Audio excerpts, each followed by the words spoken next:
With this video, we're going to take a look at the rear suspension setup on my Nova Sleeper project. It's a little different because the entire concept is to make the car work without a visible traction bar. I'll begin with the leaf springs. AFCO Racing builds these biased leafs for circle track applications. For all intents and purposes, these springs are similar to the old Chrysler Superstock drag race springs. They have a heavy forward bias engineered to function without a traction bar. Unlike the old Mopar springs, these do not have a different ride height side to side.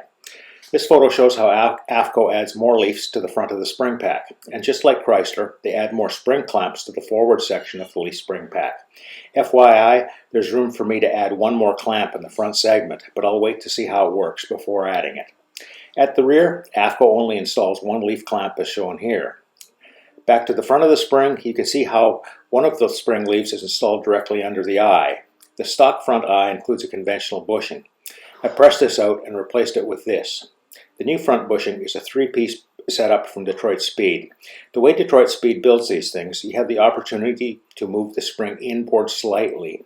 There's sufficient flexibility in the perch and rear shackle to make this work. Internally, the Detroit Speed bushing consists of a hard anodized aluminum body with a Delrin bearing coupled with a steel inner sleeve. Note the flush Zerk fitting. The whole thing is a nicely engineered, nicely built piece. At the rear, I'm using a conventional OEM rubber bushing arrangement and new OEM shackles. Yes, I do have a set of Delrin bushings for the rear, but I'll wait to see if this setup works. To make it all work, I needed an anti-roll bar that functioned independently of the springs. This package is from Hotchkiss. On the outside it looks great, but honestly it needs a lot of work. This photo shows how the bar is mounted to the rear end housing. The problem is the mount is junk. As you can see, it bent completely out of shape with less than 30 foot-pounds of torque applied to it. The specs call for 35 to 40. Ha!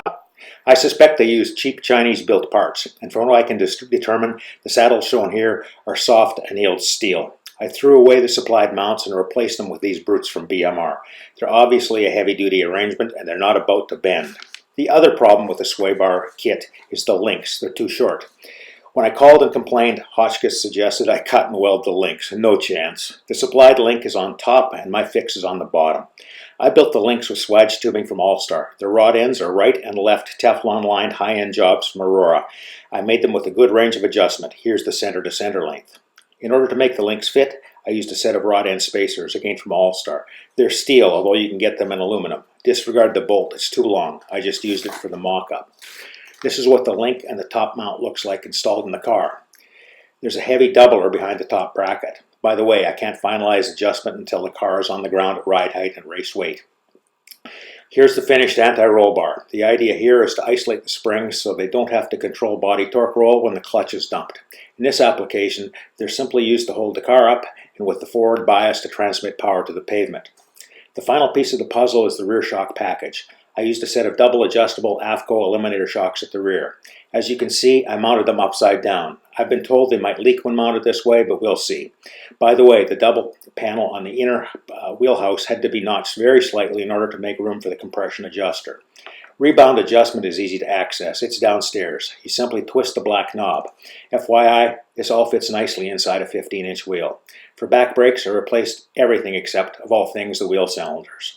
The stock, made in the USA wheel cylinders weren't leaking and I decided not to use Chinese replacements. The backing plates and the drums are from inline tube, while most of the other parts are from Summit Racing. The drums even fit over the half-inch Mark Williams wheel studs. While I was at it, I swapped out the stock park brake cable setup for a fresh stainless steel package. Although it was sourced from another company, I think the original manufacturer is inline tube. They're great folks to deal with. That's a wrap for this video. Thanks for watching, and please subscribe to my YouTube channel for build updates along with more Lone Wolf Hot Rod tech.